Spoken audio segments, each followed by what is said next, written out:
Oh, yeah. The National Weather Service in Denver, Colorado has issued a severe thunderstorm warning for eastern Adams County in northeastern Colorado until 3:45 p.m.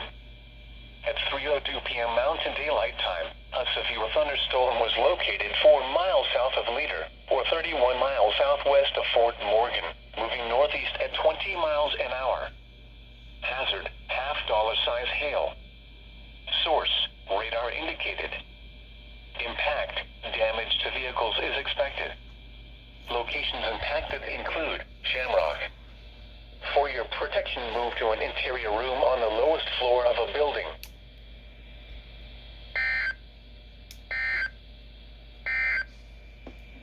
This is NOAA All Hazards Radio.